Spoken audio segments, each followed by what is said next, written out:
dukeneye ko abantu twongera kurya ku gitabo, igitabo cy'amategeko, igitabo cy'ijambo ry'Imana. Ugomba gusubira mu ijambo ry'Imana ukiringira Imana. Ese tukubeshe ko Imana itagerageza? Imana iremera kugeragezwa, na Satani ashaka kugeragezwa ariko Imana yabyemeye.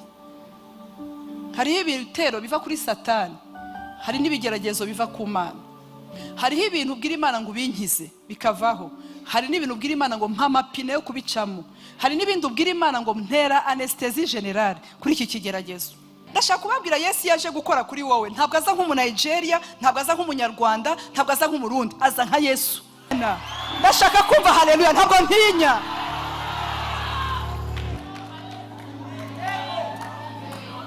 ngo buriya bampaye 10,000 ngo kuko nzi kuvuga neza. Hari abantu ku isi bazi kuvuga neza, mu rusengero barahari bazi kuvuga neza, ariko nta mahirwe yakuguyeho. Ako ndaje haleluya. Ntabwo ibintu by'Imana birimo amatora. Niba Imana yaraguhamagaye ariko mwavuze haleluya, Yesu ashimwe cyane. Niba ibintu by'Imana ntabwo biri mwiki amatora.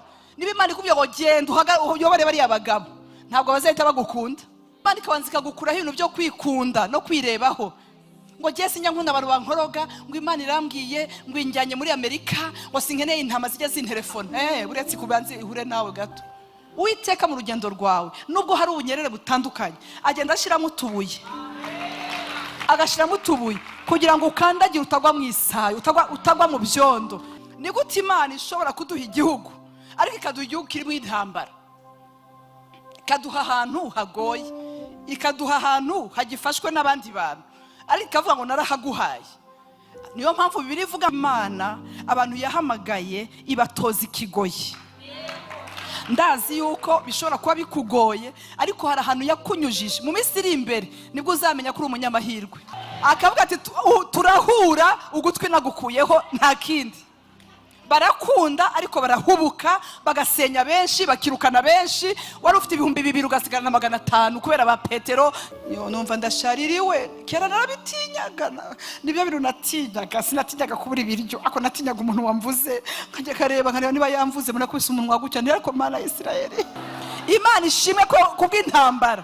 Imana ishimwe, Imana ishimwe, Imana ishimwe. Ku bantu baturwanyije Imana ibaha umugisha, abantu baduhagurukiye Imana ibaha umugisha. Iyo batangwanya sinari kuba umugore w'igitangaza.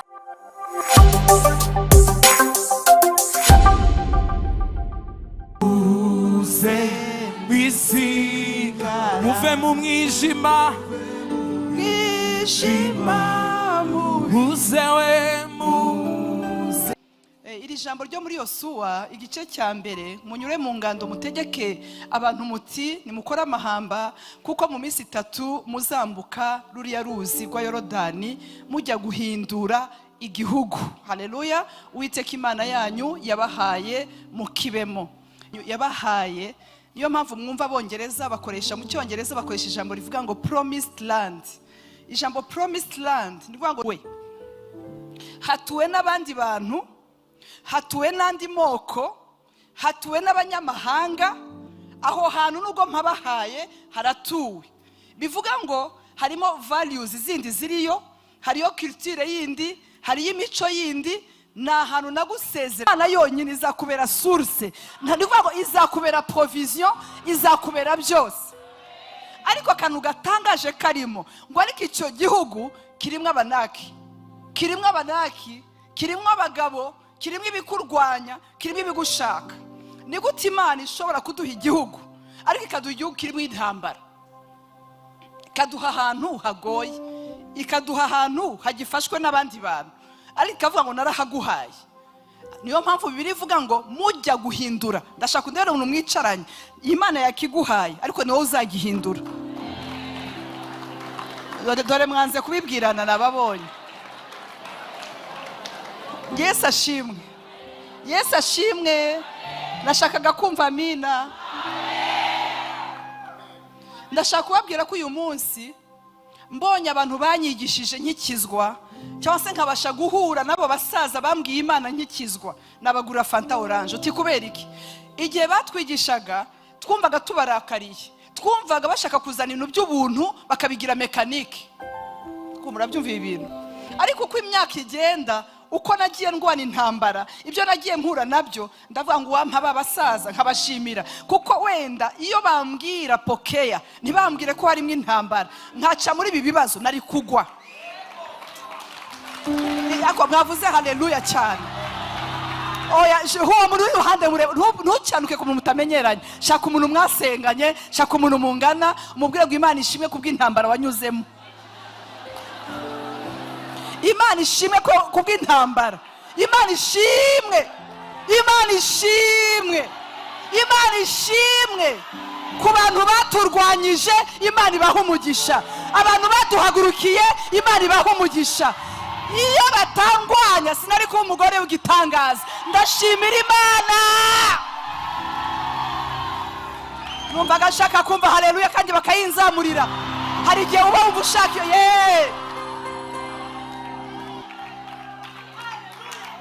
urupfu Imana ari nziza.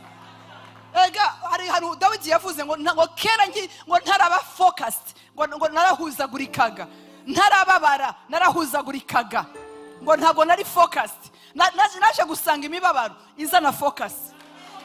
Zaburi 66 turavuga ngo nuko haleluya ngo badukandagije amafarashi yabo, ngo badukandagiza amafarashi yabo ku mitwe, ayiwe ngo badutoza ikigoyi. Ukasigara ubaho utojwe ikigoyi, ntumere gutya, ukabona abandi bariho barizungurusha, abandi barije mu byaha nta kibazo, abandi barazunguruka nta kibazo, abandi bajya kurangura bagatera imbere, ariko wowe rimwe na rimwe ibihombo bikazamo, ukavuga ariko Mana ibi ni ibiki? Yagutoje ikigoyi. Kambabwira ikigoyi, ariko mwambabariye bene data, abantu ntabwo baro baranyumva. Ese ntabwo mwari mwajya muri parke, ukabona intare ariko yashizweho iki? Irimo indani ikakurakarira igatontoma ariko ntikugereho. Nuko natwe twa Yesu yagiye atugira, akatugumiza ahantu hamwe, maze amahane akagusanga, ukavuga ngo iyo nza kuba mweretse akamenya ko ndi umuhindiro, ariko Yesu akagufatira hagati, wambabare ukavuga ngo haleluya. Ndashaka ntabwo nabumvise ngo yadutoje ikigoyi, turababara, ngo baradukandagira, ngo badukandagiza amafarashi yabo, ngo ariko noneho Mana ngo dutwaye mu gihugu cy'uburumbuke. Singa hariya Zaburi 66 ku murongo wa 11, wadutoje ikigoyi, waduhekesheje umutwaro uremereye mu mugongo. Ukavuga atari ko abandi Imana niki gituma ushaka buri munsi. Twagiye gusenga ngo Uwiteka aravuze ngo we buretse, abantu bose bateraniye aha ni uhaye iyi message. Sinzi ko mwe byababayeho namwe we ko ntabaye ngo tikeshe ngo Imana iravuze ngo tuza, abandi ko mbona ari amahoro ariko bwababariye. Abandi baro baravoyaje, Amerika bayimaze, Ubufaransa babumaze. Imana irambira ngo guma hano ngo ndacyakubitse, ngo niko Imana yajyaga imbwira. Mfite amaviza yewe apana bamwe bajya kuko ari abantu burya bavuga ngo Imana yabyanze kuko babuze visa. Buriya ntabwo urabunyembaraga, utaragera mu rwego si kubuza uyifite, ikubuza ufite passport, ikubuza green card ihari, iwawe bakazitwara bose bakaba barazifite akaba ariho usigara. Nkabako Mana ubundi ko nari mu kanserege ukayimbwira, ariko noneho ikabije uburanziza iki? Ati we gumaho. Nkavandi yako ndanyuzwe, urakoze. Amahane narayagabanyije, ariko mwavuze haleluya Imana sinzi ikintu izankora. Ese ko ntenda kuba igitangaza, ko nta UN nzayobora, kuva ari ibintu utazi ibyo ari byo, kumbe ni mu buryo bw'umwuka. Wadutoje ikigoyi, waduhekesheje umutwaro uremereye mu mugongo. Hari igihe ugerageza kunamuka ukumva ntabwo ufite imbaraga pe, ngo wahaye abantu, ariko Imana we wandebe umuntu ukamuga uti Imana igihe abantu igihe buriya it's for your good. Ese abantu turi kumwe ni kubw'ineza yanjye nawe, akaryo Imana yahaye abantu bakakuvuga bikakugeraho. Bibiliya tubwira ngo nuko ngo Yakobo umuhungu we Rubeni ngo azamuka uburiri bwe aryamana n'umugore we, ngo ariko Yakobo arabimenya. Nkabana ko se burya Rubeni yajyana na Madamu Jacob bakaryama, ariko Yakobo ntabimenye. Imana ntabwo yari ifite uburyo rata Jacques bwo kubicecekesha Yakobo ntabimenye, umuhungu akaryamana n'umugore we ntibimenyekane. Ariko Imana ishobora gutuma bimenyekana, umutima w'umuntu ukababara. Ibyo bituruka he? Nuko Imana abantu yahamagaye ibatoza ikigoyi. Ndazi yuko bishobora kuba bikugoye, ariko hari ahantu yakunyujije. Mu minsi iri imbere nibwo uzamenya ko uri umunyamahirwe. Oya, umunsi uzabona abantu babivamwo vuba, abantu badashoye imizi, abantu Imana idashobora kwizera, abantu Imana idashobora kubakaho ibintu byayo. Pastor, hari abantu ureba ugasanga ntabwo Imana yabubakaho ibintu byayo, ugasanga uyu namubakaho gute kweri. Ariko umuntu witwaga Simoni aho rameze atya, Yesu yaramurebye aravuga ati uyu nubwo azanyihakana, uyu nubwo bizamera gute, uyu guyu kuri we azaca mu bibazo, ariko kuri we kuri we nzubaka itorero, kuri we kubwaho nzamunyuza, kubwa revelation nzubaka itorero kuri we, ariko amarembo y'ikuzimu ntazarishobora. Abo bantu iyo groupe ndebera mugenzi ngo uri mu yihe groupe, uri mu yihe? Yesu ashimwe. Imana ikabanza ikagukuraho ibintu byo kwikunda no kwirebaho ngo Yesu nyankunda abantu bankoroga, ngo Imana irambwiye ngo injyanye muri Amerika, ngo sinkeneye intama zijya zintelefone. Uretse kubanza ihure nawe gato, ugere muri Amerika ubundi urebe ukuntu idolari agoshaho agukamana mu munota umwe, agukamana mu munota umwe. Abantu bazi ko muri Amerika ari mu ijuru. Uretse gato, ariko murahari ntimuhari ko mutangiye kundakara ntarabwiriza. Yesu nashimwe cyane, vuga ngo amina. Nta hantu mu isi hari uburuhukiro hatari muri Kristo Yesu, nta na hamwe, nta hahari. Abo tubyemeranya bavuge aleluya.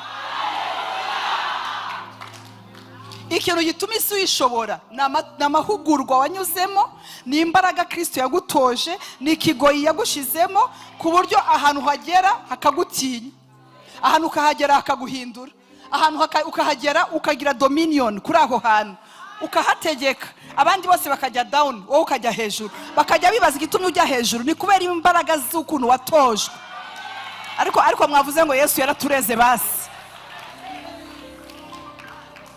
Rero Uwiteka abwira Yosuwa, kuko hano duhera kuri 11, Yosuwa 1:11, ariko hera ku murongo wa mbere. Irazira mwinforma kugira ngo mubyumve neza, kugira tugendane. Irazira mwinforma, ndondikishije muri bwaho ni mukora amahamba. Irazira mwinforma.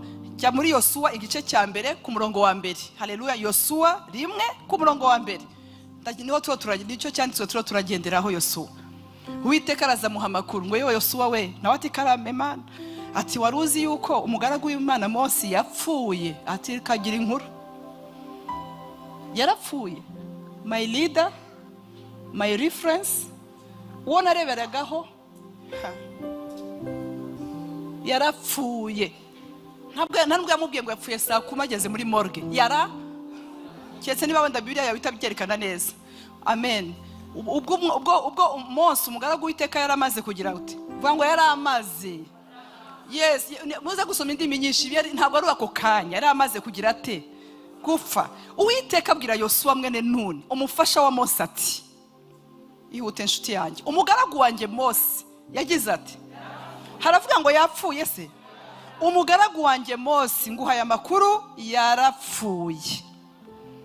None ubu haguruka wambukane n'aba bantu bose. Bene data, ndashaka kubabwira ko turi mu gihe cyaba Yosuwa.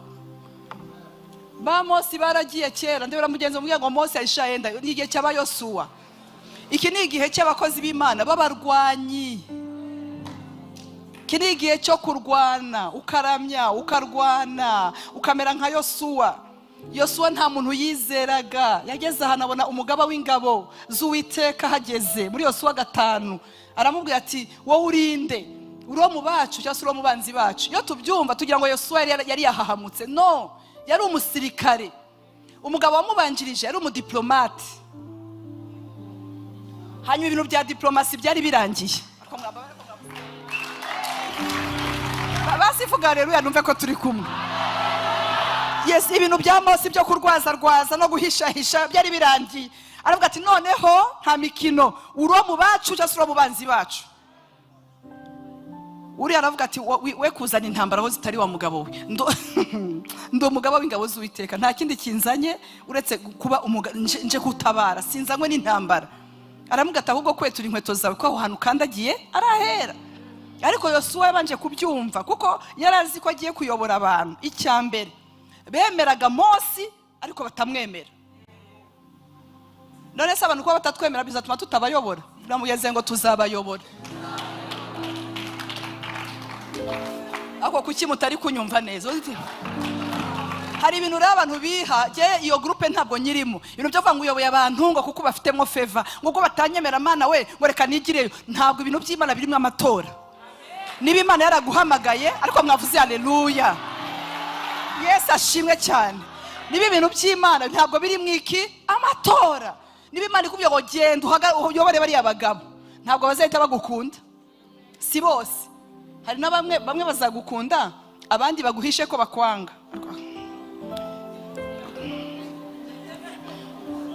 Ariko mwaretse. Yesu ashimwe cyane. Abandi babiguhishe kugira ngo nabo bibonere umugati w'iminsi 2. None se babari urebe buryo ari bumoso, ariko abantu bajya bagira ngo abantu b'Imana ntiduhishurirwa. Ntabwo abantu bose badukunda. Hari abantu bavuga ati reka turwazagwaze turabona tutazi. Yesu ashimwe cyane. Hari undi uri mu mwuka wa Satani, uri patient with you, akavuga ati icyo nshaka kugeraho nuko nzakata strategy zose nkazibona kugeza igihe nzafata gahunda nkageraho ngeze namurangije. Abo barahari, mvuge simvuge. Hakaba abandi haleluya bameze nk'aba Yohana, bazaza mu gituza cyawe bakakiraryamamo, nabo ntibashake gukora, agahera mu gituza ntajye kubaka. Ariko mwaretse bene da, nibanda turi kubahanga. Bagukunde ariko ntibazamura amatafari, bagukunde ariko ntibakubura imbuga, ariko mu gituza, vuga mu gituza. Abo ntabwo mubazi. Haleluya. Uwiteka araduhagije. Haleluya. Mu gituza. Amina amina. Abo nabo barahari. Tukagira ba Petero. Ba Petero bahamagawe ariko bahubuka, bazaza muri ministeri bagaca amatwi y'abantu. Ariko mwava barebere data, ariko nibande turi kumwahanga, ntabwo nabumvise bene data. Yesu nashimwe. Akavuga ati turahura ugutwi nagukuyeho nta kindi. Barakunda ariko barahubuka, bagasenya benshi, bakirukana benshi. Wari ufite 2,000 ugasigana na 500 kubera ba Petero. Yako mwantabaye ya mugenzi we ngo yewe Yosuwa we, mvuga abandi. Tukagira ba Tomasi, nubwo wagira utaramwereka inkovu, umwereka ibintu bifatitse, ibyo nta bihari. Abaroni bo bahamya amavuta neza iyo yamaze kukibona. Haleluya. Hari waza kuza avuga ngo ndashima amavuta ko gusa yankuye mu byaha. Ategere bakunda ibintu bifatitse ko niko bigomba kumera. Ariko mwaretse bereda, ariko mwamvu. Haleluya, haleluya. Ariko suzo umuntu uvuga utari ko Imana ni nziza. Alo. Icyo nshaka kuvuga, Imana iramubwira ngo wambukane nabo bantu bose ruriya ruzi rwa Yorodani. Mundi iri jambo rivuga ngo Yorodani. Iyi Yorodani mubone turi imbere tuzayambuka. Ndebera mugenze ngo muri ye ni hakore yahuye na fire week, turaza kwambuka Yorodani. Ese murabyiteguye? Umva turaza kwambuka Yorodani. Abadayimoni bakorwa n'isoni, abadayimoni bamware, turaza kwambuka. Yakobo yaravuze ngo iyi nyanja iyi ngiyi, kino aha hantu iyi Yorodani ngo nayambutse mfite inkoni nsa, ngo ariko noneho ngo ndi imitwe 2. Imana igiye kukugira imitwe 2 nyuma yo kwambuka. Iraza kukugira imitwe ingahe? 2.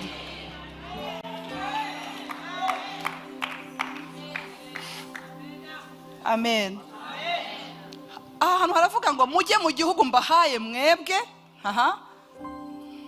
mujye mu gihugu mbahaye mwebwe n'Abisirayeli. Komeza ariko aho muzakandagira hose. None se ko Imana yari yavuze ngo narabahaye, ariko iravuze ngo aho muzagira mute? Ibintu byose wahawe wasezeranyijwe utarabikandagiramo ntabwo urarangiza.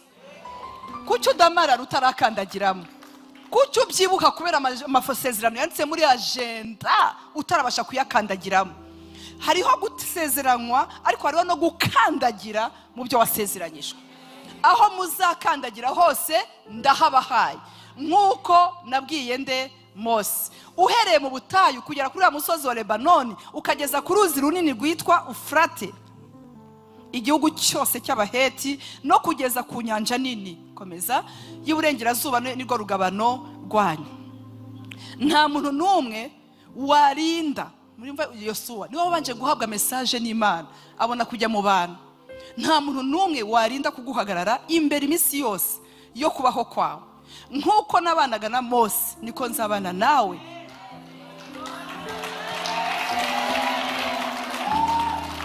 Ntabwo akubwiye, mureke uyu munsi mvuga izi message zishobora kuba nko zitaryoheshe cyane. Ntabwo akubwiye ko utazahura n'intambara, ahubwo akubwiye ko azabana nawe. Abantu benshi uyu munsi bafite their own realities, bafite realite zabo, bafite ibitekerezo byabo. Ikindi bafite ikintu cyitwa ukuri kwabo. Ukuri kwanjye n'ukuri kwawe siko kuri kw'ijambo ry'Imana. Rero tugeze mu gihe abantu baba barakurikira abantu bafite ukuri kwabo, ariko kutari ukuri kw'ijambo ry'Imana.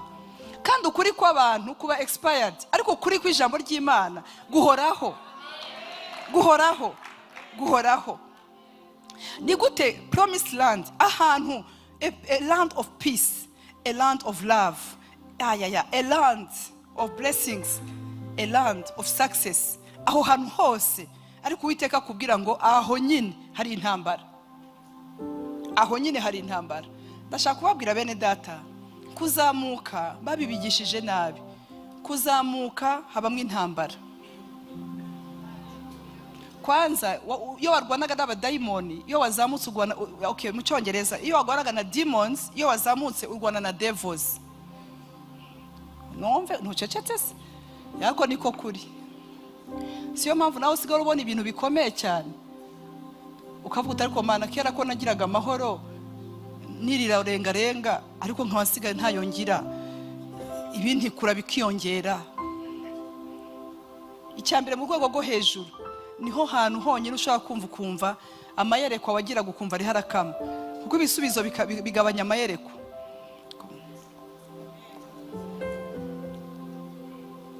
Ibintu biba byinshi, imigisha myinshi, ibigeragezo byinshi.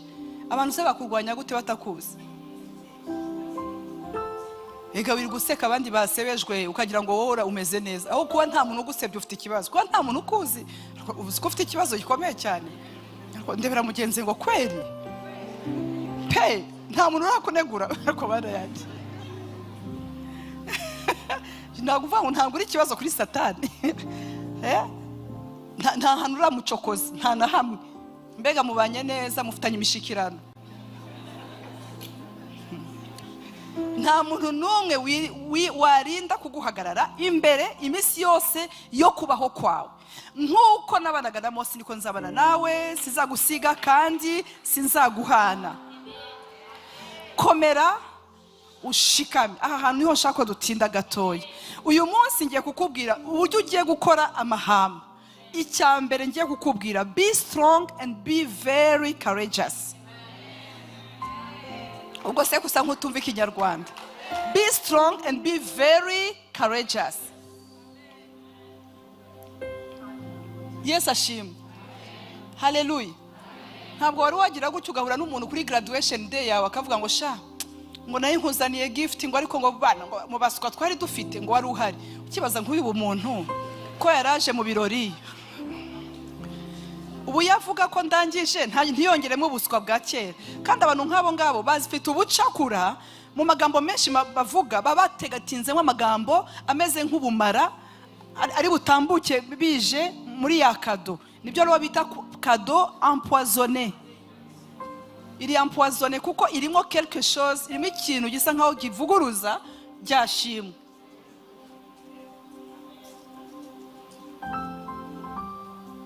Yesu ashimwe. Umuntu akaba yahagarara akavuga ngo ubundi ibintu ngo sinjya mbyemera. Ubwo se ubuvuze iki? Haleluya, Bwana asifiwe sana. Iyo uvuze ngo ibintu ntubyemera bimazemo imyaka 10, ubwo uduhaye ubuhe butumwa? Ntabaye undebe wagize umuntu ndebera gato. Yesu ahabwa icyubahiro. Pastor sibyo tugomba kwigisha abantu what is gospel. Les théologiens muhaguruke tubwira abantu gospel icyo ari cyo, kuko abantu banze bafite ibipapuro by'ibihimbano. Ako narimvuze amina koko muracyankunda cyaho twatwaje. Haleluya, haleluya. Kwayoberwa ibyo ari byo. Bene data biravuga ngo urya ashidikanya bimubera icyaha. Ushobora kubona popularité y'abantu ariko ugatakaza amanota ku Mana. Yesu ashimwe. Ndashaka kubabwira Yesu yaje gukora kuri wowe. Ntabwo aza nk'umu Nigeria, ntabwo aza nk'umunyarwanda, ntabwo aza nk'umurundi, aza nka Yesu. Ariko mwavuze haleluya, ntabwo nabumvise. Amina, ndebera uri buryo n'ibumoso. Umubwira uti Imana irashaka gukora ikintu, komera. Impamvu ikubwira ngo komera, uzahura n'ibihinyuza. Uzabona haleluya watangiye kuzamuka abantu bahinduka. Yesu ashimwe cyane. Abo watumiye mu birori byawe batangiye bavuga ati nta wabishobora, kuko hari abantu bamwe babireba hari n'abandi batabireba. Komera kandi ushikame. Narivuze ngo komera kandi ushikame. Umuntu atangira azavuga ngo ariko ninde mwana uba mubi. Umuntu ajya gusura umuntu wabyaye ngo ariko ngo uyu mwana ngo afite ibitama ntarabona ngo sinzi ibyo ari byo. Ariko waretse inshuti yanjye, waretse ko umwana atangwa n'Imana. Haleluya. Ngo mbega amazuru ubu waje guhemba umuntu uje kureba amazuru. Yongezamba numva ndakaye. Yesu ashimwe cyane. Niyo mpamvu abana banyu ntabwo igihe cyose wabyaye abana bawe bamurikira tout le monde uje ugomba kumakinga sure. Niyo mpamvu ugira private room iri mu mwana ukamakinga sure byibura abashaka kuhagera bari buhagere. Hari abantu utabuza kuhagera ariko byibura nawe we selective. Iyo umuntu amaze kugera i Kanani agomba kuba selective. Ariko mwavuze amina. Niyo mpamvu muzumva abantu bose binjiye i Kanani, abantu bose bavuga ngo barirasi. Uramaze iturufu bazakoresha iravuga ngo warirasi, vuga ngo ndamaze niba nirasi. Kera ariko aya mazi mwayigije mwaka byamwe. Kera reka nkubaza akantu kamwe. Kera ko batakumenyaga uri mu butayu, kuki batavuze ko wirasi? None uyu munsi Imana ikugiriye ubuntu. Iyo Imana iguhaye amavuta, iyo Imana iguhaye favor, iyo Imana igutwaye muri bwa butaka hahani yagusezeranyije, ukeneye ijambo rivuga ngo be strong. Ntabwo Imana yakubwira Yosuwa ngo komera hatari ibintu bije kumuca intege. Message yose Imana iguhaye ijyanye n'ikiri bubi. Twigeze kwinjira mu mwaka witwa ngo umwaka w'ubutsinzi. Tujyaho turabyina we nkagira ngo ubutsinzi nyabutsinzi. Kube zari intambara zije muri uwo mwaka zigomba ko tugira ubutsinzi. Ndavuga kumbe nibyo ngibyo. Haleluya. Itubwira umwaka wa rebranding. Nibwo covid yaje muri rebranding. Iratubwira ngo ndashaka kuri brandinga izina ryanjye. Ngo Coca-Cola ifite brand, Bralirwa ifite brand, n'ahandi hose. I'm coming to rebrand my name. Yes ari kutubwira reka covid iteye kubitamo muri wa mwaka wa rebranding. Ko yaturi brand inzera, ko abantu bavuye ku bantu, ko brand ya Yesu muri covid yongeye. Ni bande babibonye? Yes ashimwe cyane. Ururimi rw'Imana niko rumera. Ariko Imana ikubwiye ngo komera. Ibishaka kuguca intege biba bihari, ariko ugira ute ukomere. Ahandi mu Cyongereza niko hano mvuga ngo courageous, ariko mu zindi version haravuga ngo be very. Ariko Mana yanjye very courageous. Mukomere kandi cyane. Nimukomere bijenjetse, mukomere cyane. Ijambo gukomera cyane nivuga ngo urenze uko wajya gukomera. Ndahakunda mu Gifaransa haravuga ngo fortifie-toi et prends courage. Fortifie-toi. Mu Gifaransa havuga wowe fortifie-toi. Wikomeze. Ntabwo ari abantu bazaza kugukomeza. You banza wikomeze. Aposa azagera iwawe nawe wagerageje kwi. Haleluya. Erega no mu ndege iyo hari impamvu y'ikibazo hagiye kuba turbulence cyangwa se icyo bareba barabanza bakakubwira ngo banza wiprotege. Niyo mpamvu batwereka bya bintu ntajya ndeba. Niba ndi batajya babireba nkanjye ariko mwavuze amira bime ntajya ndeba batubwira. Iyo babitubwiye mba nimereye gutya amaraso ya Yesu amina. Ariko ukazabyiga nyuma ukajya wenda kuri Google ukajya ureba uko bimera. Haleluya. Ariko iyo babikubwira gusa wenda kugenda utubona utazi ibyo ari byo. ariko bakubwira ikintu cya mbere, banza wiprotege. Ntabwo ushobora guprotege uwo muri kumwe utabashije kugira gute wowe ubwawe. Amen. Bene data, mureke duhaguruke, kuko ahantu tugiye harasaba ko dukora amahamba. Komera ushikame, kuko uzatuma aba bantu, ni wowe uzatuma aba bantu bazungura igihugu. Narahiye ko nzaha abasekuruza babo. Ndibuka nigeze kumara imyaka igeze kuri 5 kera, Imana imbwira ijambo ryitwa kuzungura. Kuzungura rero, amina, bazungura ahantu hari hafitwe n'abandi. N'ahantu abandi bigeze gutunga, n'ahantu bigeze kuhagira habo, n'ahantu bigeze kuvuga ngo ahangaha ni twebwe. Ariko kuzungura ni nko kunyaga, ni nko gukuraho, ni nko kuza ugafata ibyari birimo abandi nawe ukabifata. So kuvuga ngo nzabaha kuzungura, ese igihugu k'Imana kibahaye kuki barinda kukizungura?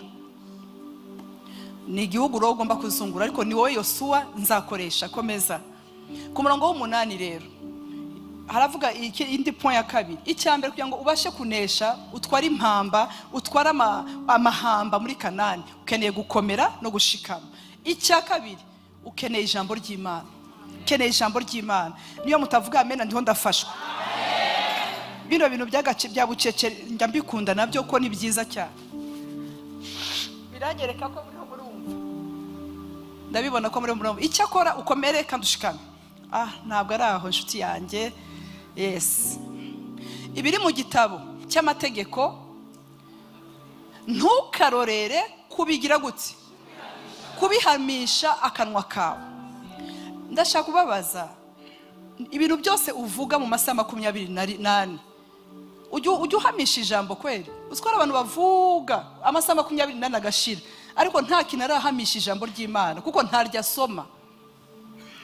Ubyemere ntubyemere, burya umuntu ijambo ry'Imana iyo arikunda ararisoma.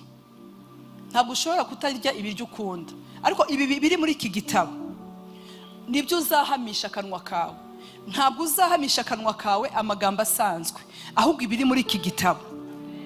Kuko ndi ndababwira gutya, ni kubera ko promised land iri occupied. Nabuze ko mbivuga, it's occupied. Promised land irafashwe, kandi niho tugiye, kandi ntidufite gusubira inyuma. Tugomba gukuramo aba bantu boccupyinze imyanya yacu. Tugomba gukuramo ibi bihanda, tukabibwira ngo natwe ubwacu turi bihanda. Tugomba kubikuramo, seriously tugomba. Ntabwo tugomba gutinya, tugomba kubikuraho. Bene data, ahantu hose ubona twatashe amazi yose nzi ngo yarafashwe, nta hantu hatari hafashwe hano. Ibande babyibuka 95 amazi yose ntiyari yanse ngo hagize hati. Ngo hari umuntu wagiye ngo afata na stade Amahoro, arangije aravuga ngo harafashwe. Ariko none se Yesu ashimwe cyane, haleluya. Ariko vuga ngo Yesu abicyubahiro, amina. Ibaza umuntu wacitse intege avuga ndabona hano hafashwe na harafashwe. Abantu bose bagumye muri baharafashwe, kuko muri muntu nyiri inzu yasubijwe inzu ye.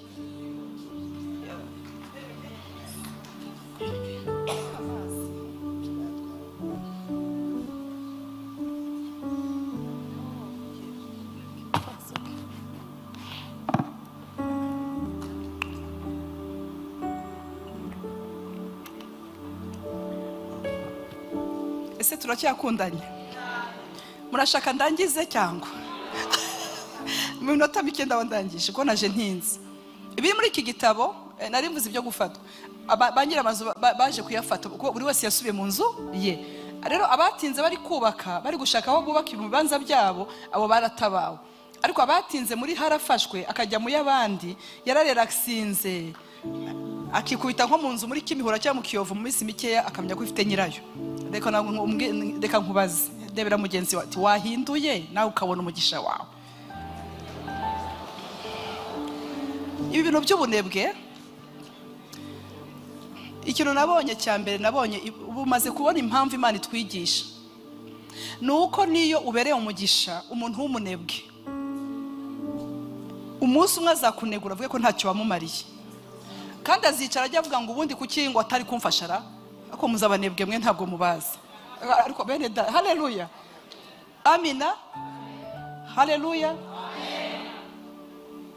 dukuri avuga atago ubundi yari gukora iki ahubwo bega abantu ntabwo muzi wa abantu umugaragu shebuja yagiye akabasigira taranto noneho wa undi wari ufite nyinshi uziko isazi kuba uwo basigiye nyinshi yarazikubye asanga patron aje asanga zari kubye urumva ngo yabasigiye taranto ngo akurikije ubushobozi bwabo aravuga ati uyu nguyu afite ubushobozi reka muhe ebyiri uyu nguyu ndamuhiye noneho uyu nkurikije ubushobozi bwe akwiye imwe ariko naje gusanga nta n'imwe yarakwiye ako mwambabariye wandebeye mugenzi wawe tutwe kujya tunegura abakire tunegura abantu bateye imbere mbabara undebere mugenzi muguru uti umumbwirire ngo iva mu bintu byo kwivugisha ngo abakire si abantu n'abantu ariko murahari mwibuhari amen Yesu ashimwe abari hano mwatashe ubundi hejuru y'imyaka 18 ni gute ukomplaininga kandi nababwiye ko muri iminsi nyine yo kwambuka mvuga ukuri ni gute ukomplaininga uri hejuru y'imyaka 18 uri kwa mama wawe ngo don't pass here wakobye kuri mu nzu yawe none se ko mutavuga Yesu ashimwe haleluya umuntu akagufasha ejo akabura ubushobozi ngo dore bavuga ibyo batazashobora ni Imana yakuremye maze nayo yabayikuretse waretse se twebwe ariko wambabari murahari ntimuhari kandi ubwo narinzi ko ndavugana na bene data haleluya biravuga ngo nubwo nabaye nkuretse akanya gatoya nayo irakureka akanya gato kugira ngo urebe kukura none se ni gute twe tutakureka ko mwaretse tukavuga ukuri bene data bira mugenze ngo wowe ugiye kugikanani nta kundi byarangiye ntabwo Imana yampamagaye ngo nguhe bitanu byanjye kuba nguha bitanu byanjye wakagombye kunsengera amasaha 2 byibura ariko mwavuze amen haleluya muvuge amen ndashaka kumva haleluya ntabwo ntinya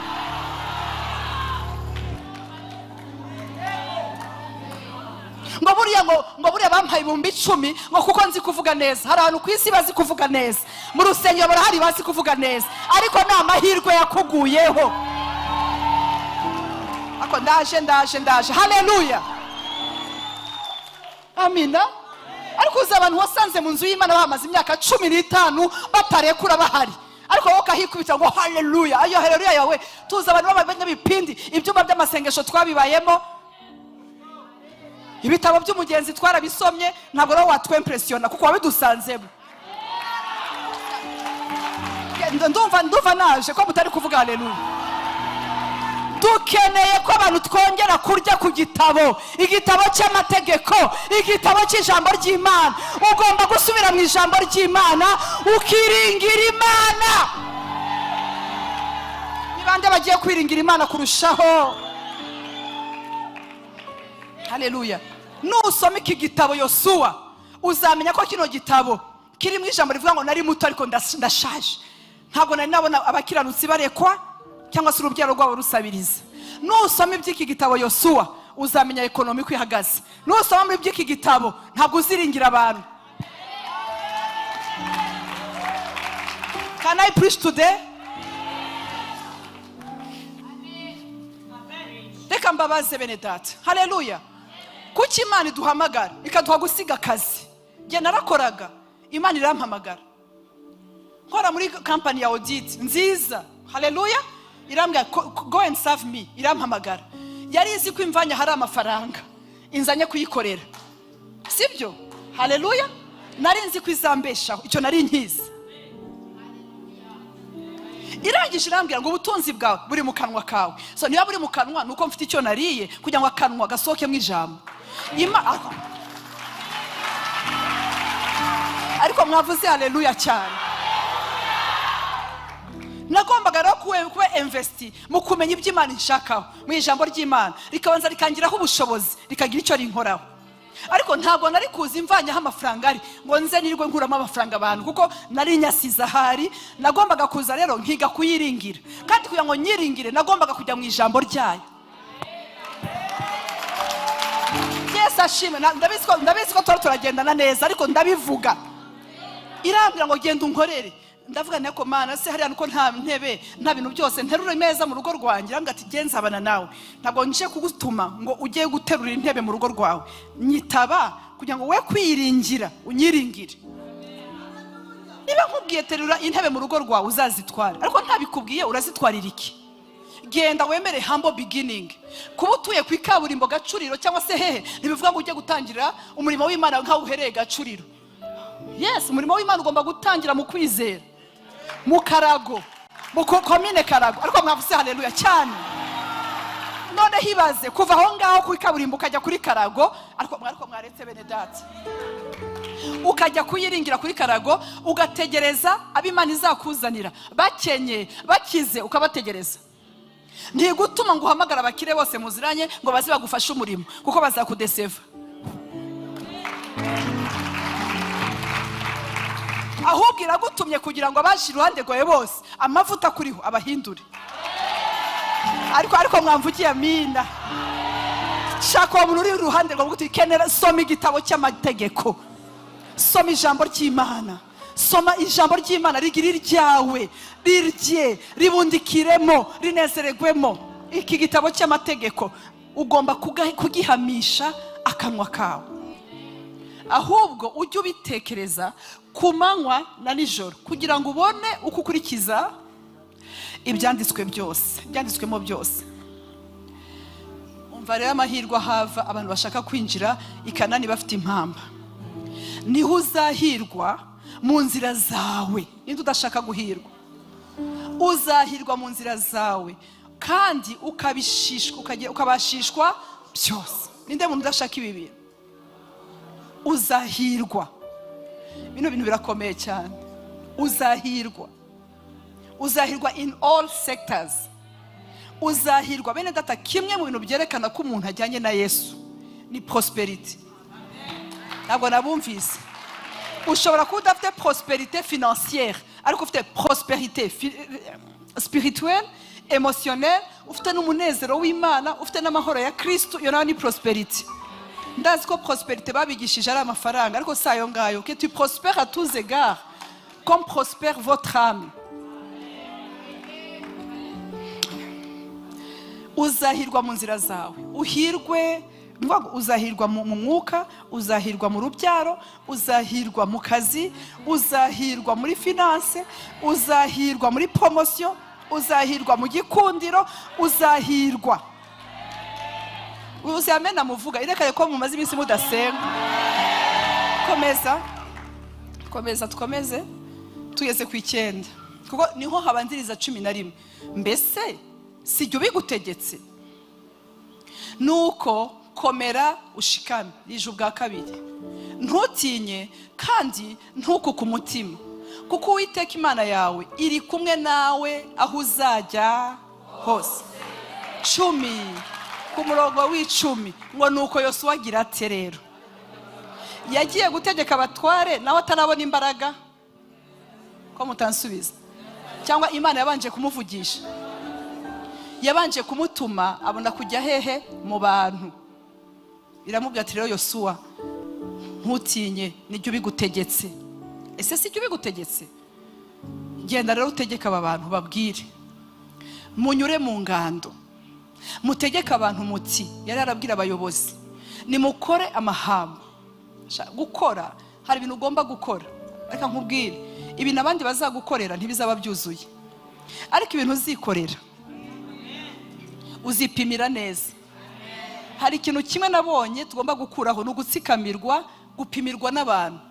Abantu nibagupimira shawe bazakubwira ko ukwiye kuba Ngororero, utakwiye kuba mu mujyi wa Kigali. Abana azakureba kubwire ako ntabwo abantu yo bahaye ijambo. Erega n'uyu munsi bamwe babahagurukiye nabo mwahaye kandi nta kundi bari kubigira. Babahaye ijambo uziko nyine yari abantu b'abagabo, ariko urangije ubahaye ijambo nabo barakwisubiraho kwere. Umuntu muha platform yarangiza akayikoresha kabisa. Umuntu ashaka kukubwira ati rero nkurikije ukumeze ntabwo mvuga ko ibyo bintu ari bibi kubikora. Akakubwira ati numva ukwiye kugenda ugashaka idepo ahantu mu ntara ibyo gukora hano mu mujyi urakunaniye, uri umuntu wize ufite amashuri uzi gukora, akagupimira aho ukwiye kujya. Ariko hano baho namwe nimukora amahamba. Ndashimira Imana ko muri iki cyumweru turakora amahamba. Yes, ndashimira Imana ko muri iki cyumweru turakora dutegura. Bibiliya iravuga ngo nuko abigishwa bagiye kugenda bibagirwa kugenda bafite imitsima. Bene data tugomba kwambuka pe, ariko turambukanye iki? Twambukanye ayo maganya ufite muri iyi minsi, urabona wayambukana? Ibyo bintu byo kwiheba buri kanya. Ese uri uwa mbere? Ko hari abagore benshi bageragejwe, amen, bahura n'isereri. Ese tukubeshe ko Imana itagerageza? Imana iremera kugeragezwa, na Satani ashaka kugeragezwa, ariko Imana yabyemeye. Hariho ibitero biva kuri Satani, hari n'ibigeragezo biva ku Mana.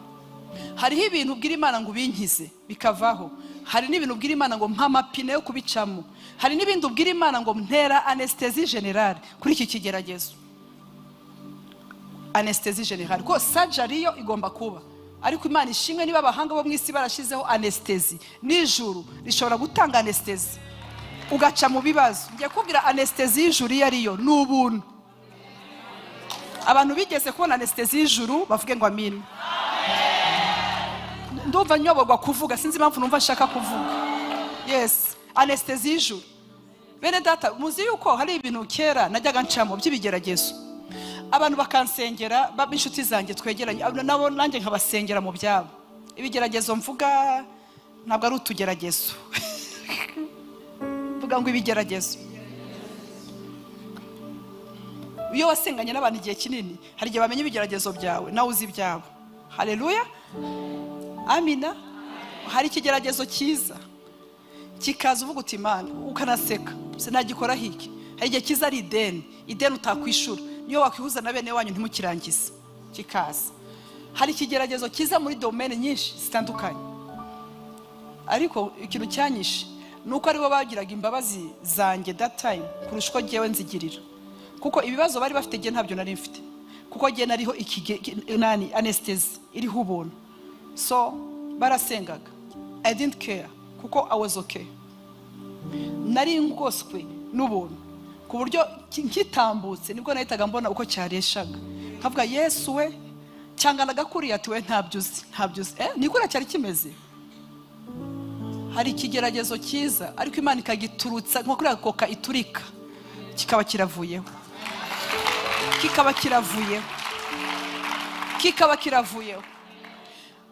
Mbabwire bibe mu bigeragezo naciyemo.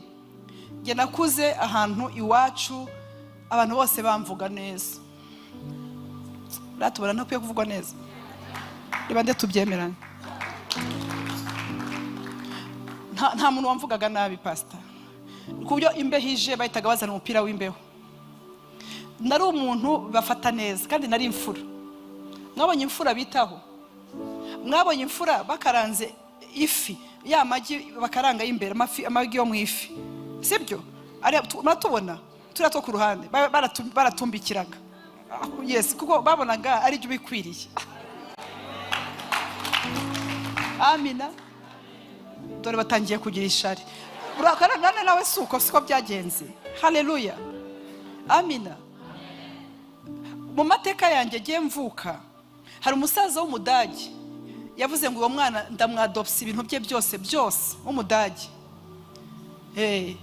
N'ibyanjye nzabimuraga everything. So nagiye kuvuka ibintu byose babyohereje, n'ibitanda bashira muri garden. Ntabwo ayo makuru mwari muyazi. Bwamugeze ngo byafashe indi ntera. Amina. Hari couleur, muzabwire mama wanjye abaha amafoto yanjye. Hari amacouleur nambaraga ndi umwana mutoya, imyenda yajiviye mu Budage. Ama bleu bic, ama bleu nyine, za royal blue ziri kwambaga ubu nazambaraga ndi baby. Oya ntuseke, urabyibuka ko abandi bazambaraga muri primaire. Ntabwo yuka bleu ya primaire. Ntabwo sinzi ko yibuka.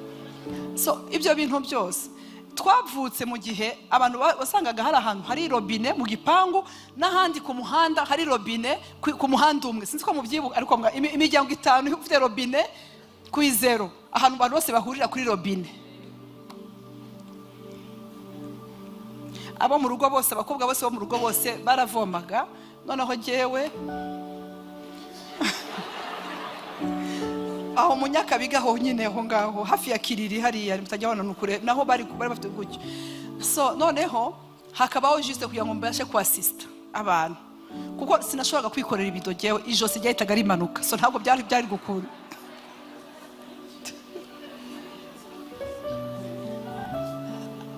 Mu rugo barahwataga mama abantu bose bazi guhata iwacu, haleluya. Ariko kugeza iyi saha nijye wanga guhwata, ndateka ariko simpwate guhata ibitoki. Bwana sifiwe sana. Bakabihwata ndi kubasetsa bagahisha tukarya, amina.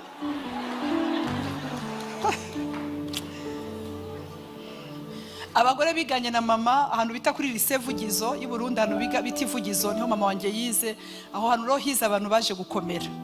So abantu ro biganye na mama harimwe ababaye aba ministre, ababaye kyahaji Burundi. Noneho byagera muri weekend none gahewe yuri twahereze wa mukobwa wawe aca ngenda muri vacances nkaba ndagiye, abandi bagasigara baza mu rugo bakubura bamesa baranjyanye nko mugagara kuruhuka ibyumweru bingahe. Babantu bajyana imiryango yabo muri holiday hanze nanjye bakabaranjyanye no nkazagaruka ngo batwaye umwana w'umukobwa biganye. So that was none hibaze wa muntu witwaje haleluya nitavye umuhamagaro ye baba we atari ko hari umugore wahagurutse witwa Mignonne, ntabwo ari ubu ngubu muve muri ibi by'iki gihe nta internet zari zihari nta kintu na kimwe. Ati uwo mugore rero atarasenga ibiryo bigakonja atagira gutya ako mana Israel kamara ku mugore amina. Ukajya muri bus tukijya mu mabuses ukumva umuntu arakuvuza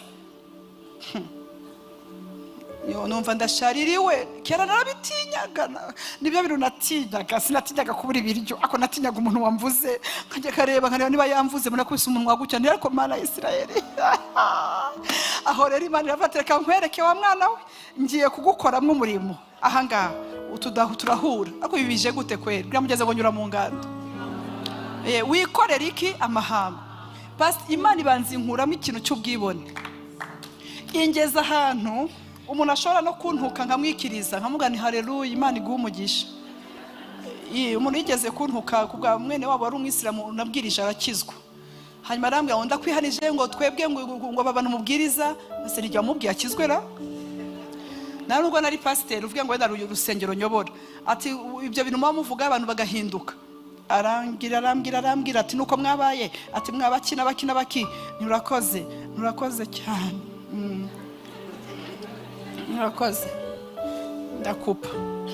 Undi munsi Imana irambwira umuntu umwe wigeze kumemukira cyane, irambwira ngo muhamagare umusabe imbabazi ngo muhamagare umusabe imbabazi. Ndamuhamagara ni muraho ni rero nukuri mutubabarire ku bintu byose twarabababaje, niwe wampemukiye ibintu byose twarabababaje, tuziko turi abagenzi bajya mu ijuru niko Mignonne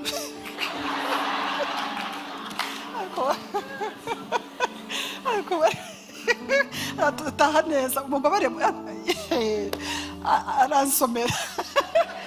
aransomera ndi kumusaba imbabazi. Ndamubwira ni murakoze mubyeyi ndakupa. Ibintu by'inani na rimwe birashira, ngo ndamubwiza inani na rimwe birashira, ibintu by'amahane birashira. Abakonyine no bajya bavuga ngo Yesu yangize kwa kundi bajya babivuga murabizi, bo baravuga ngo Yesu yangize imbwa, ariko Yesu ahabwa icyubahiro.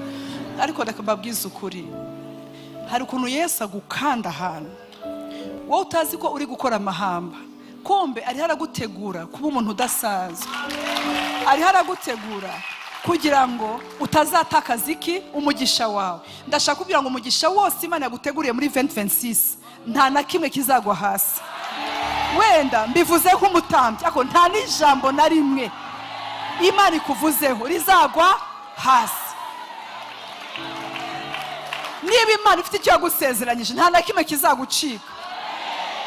Uzahura nabo ugomba guhura nabo, abanyamugisha bawe Mana yanjye Imana izabaguha. Mwicare ndangize. Naje gusanga nkunda kwigisha kuri destiny helpers, ako naje gusanga dukeneye na destiny keepers. niba wenda byumvikanye. Abarinzi ba destiny, abantu bakurinda kugira ngo uzagere muri destiny yawe. Ako mwavuze amina. Neza neza. Uwa mbere ni umwuka wera ukurinda kugira ngo utazamena ibisate, kugira ngo uzakomeze uzagere Imana igomba kukugeza. Abakabiri ni abantu Imana ishira mu buzima bwawe ikagufasha ukazagerayo. Mu gitabo cy'umugenzi hari ahantu hasa nkaho ari umunyerere ngo harimo utubuye. Haleluya, twatubuye bavuga mu gitabo cy'umugenzi, kugira ngo nunyura mu bunyerere ujye ugenda ukandagira kukabuye. Uwiteka mu rugendo rwawe nubwo hari ubunyerere butandukanye agenda ashiramo utubuye, agashiramo utubuye kugira ngo ukandagire utagwa mu isayo, utagwa mu byondo. Imana muri 2026 igushiriyeho inzira izatuma utanyerera, igukatiye umuhanda abandi badafite. Kandi hari abantu mbonye babonye za certificate barangije amashuri amwamwe. Ntabwo bivuga yuko hataranda zatangira, ariko hari icyiciro barangije. Abo bantu mureke tubaselebre nabibonye. Hari abantu barangije icyiciro. Abo bantu ndashaka kubabwira ngo abanyegiputa mwabonye ntimuzongera kubabona ukundi. Haleluya, Yesu ashimwe. Hari agasuzuguro kamaze imizi kagenda mu buzima bwawe, warahagurukiwe cyane ariko Uwiteka aragutabaye. Haleluya. Ndumva nshaka gusenga. Haleluya. Fata position ishobotse. Satani yaragusuzuguye, agusuzugura muri finance, agusuzugura mu rugo rwawe, agusuzugura mu nshuti, aragusuzuguza.